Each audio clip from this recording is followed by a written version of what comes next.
Your sponsor can ruin your entire career abroad if you don't know this. Now, straight to the point. This is DreamDesk Consult, and our job is to help you move your career abroad dreams from here to there. Now, what is the difference between ordinary work abroad visa, aka self-sponsorship, versus sponsorship visa? Well, ordinary work abroad visa, aka self-sponsorship, allows individuals to apply for a work visa independently without relying on an employer, often via the roles of like entrepreneurship, investors, freelancers.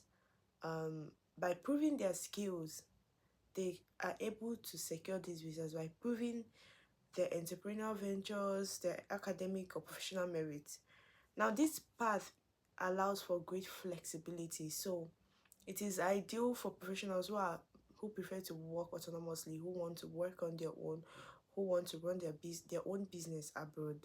So if you're looking to work on your own, this is the best type of visa for you. We'll talk about the pros, the advantages. The first advantage of a self-sponsorship visa is the flexibility that comes with it. Like, you are flexible enough to, it provides you enough flexibility to choose employers, to choose opportunities, to choose clients of your own will. Anything you want to do is up to you. Along with flexibility comes independence. So independence offers you greater career flexibility, so you can do anything you want to do with your career. You can offset any opportunity you want at any given time. Everything is all up to you. You have the opportunity to venture into entrepreneurship. Like I said earlier, if you're looking to run your own business abroad, to start your own, to create your own startup, to manage your own venture, this is the best type of visa. It is not the other one. This one is the best type of visa for you. Now, there is no risk of termination of a visa, because even if anything changes with work or your clients or anything at all, your partners, it doesn't affect you. It doesn't affect your visa. Everything continues running the way it's supposed to. And you have broad eligibility for many opportunities, for many roles, for many projects. You're usually eligible because you are not under someone, you're not restricted by someone else. You're free on your own. And you also have the career control. You also have your career control, which can also be called independence, to pursue multiple businesses or roles. So you can be doing this and doing that, having this business, setting up another, finishing up a role, and so on. Like, you can do a lot of things at once. Everything is up to you, like I said. Now, there's potential for permanent residency. So this type of visa also helps you to secure permanent residency. What are the cons? What are the disadvantages? Well, when we talk about disadvantages, the first one that comes to mind is the financial responsibility, because a lot of people tend to overlook this aspect, thinking that everything is the same. No, this is the one that takes more of your financial capacity. Why is that? Because you are the one going to handle your visa fee, your proof of funds. You're going to have to show your proof. Obviously, proof of funds is trying to just basically state that you are capable, and like, you are capable of living in that country, so that you're not coming as a refugee, or you're not coming empty-handed, that you have something to offer. So you have to provide proof of funds. You have to be the one to handle your visa fees, as opposed to some occasions where the employer, on the other hand, would handle the visa fees. You have to handle your relocation expenses, your accommodation. Everything is up to you. Everything is up to you. So it involves more financial responsibility, and you have higher risk of rejection, in the sense that in a situation where you're doing this, obviously you're doing this for the first time, you're trying to move to that place, and you don't have any economic standing, you don't have any social standing, you're just a person, a normal person. We are taking this like on a flat slate, on a flat basis, whereby you're just a normal person. So like, they have to understand that you have to understand your capacity. You understand? Capacity is a ground for visa approval most of the time in terms of work visa. So if you're able to show that, oh, this is my capacity in terms of this field that I'm looking at, and in terms of my contribution to your country, then everything is set. So usually, if you, or I will talk about that, but usually it would have been easy if you were an employer doing that for you, because they already have a legal standing, a social standing, economic standing. But we'll talk about that later on. So there's higher risk of rejection, and the application process is less simplified. You should already guess why, because of the whole documentation. You'd be the one handling everything. All the documentation processes are on you, so it's not that simple. It's less simple and more complex than the other one, and the processing time is longer. We should be able to guess why, because of the documentation process and everything. You'd have to like go through everything one by one. Like you'd have to establish a standing, a capacity, something like that. Yeah, those are the cons. And if you want to go with this visa, here is a tip for you, a very important tip for you. Establish your presence already in the destination country.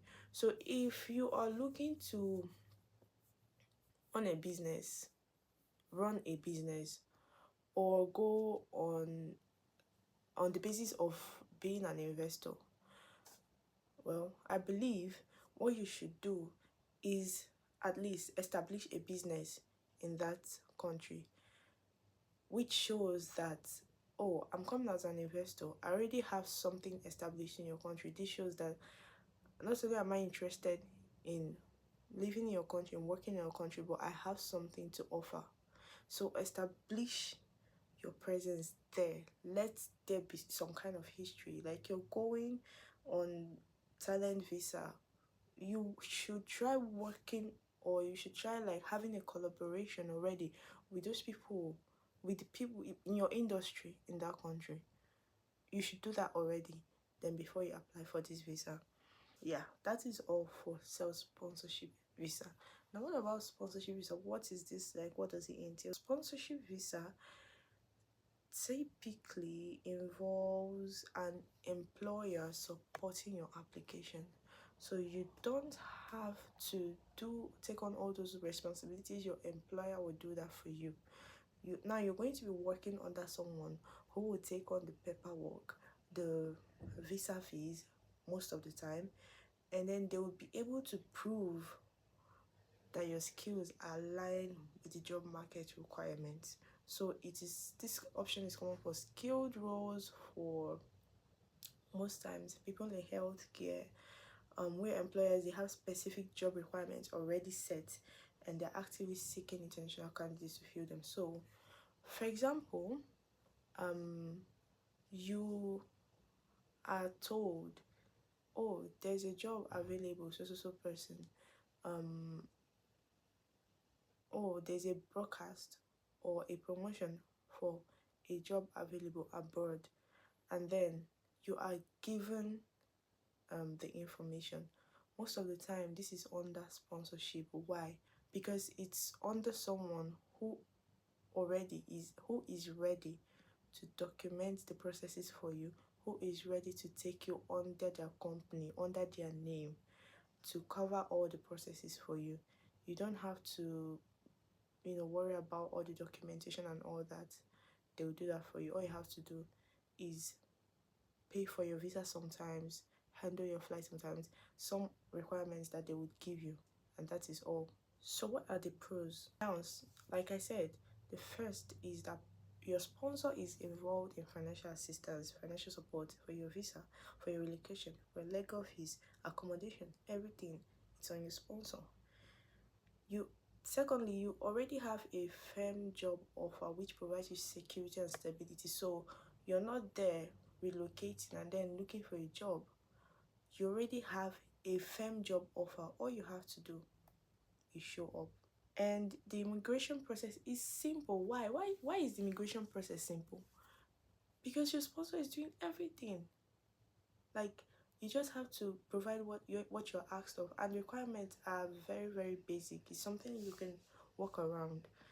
So your employer takes on most of the documentation processes, and also it's you can be able to work towards PR in many countries with sponsored visas. With sponsored visas in many countries you can be able to get permanent residency. And then what are the cons? The cons are this, and very important. You have to know that once you're working under someone, you have limited flexibility. You're not flexible enough to change jobs, like to wake up and say, oh, I don't want to work with this person anymore, I want to work. Nah, you're not flexible enough.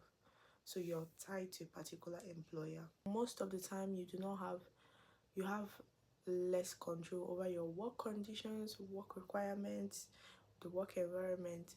You do not have control, so you do whatever you're told because you're already under someone.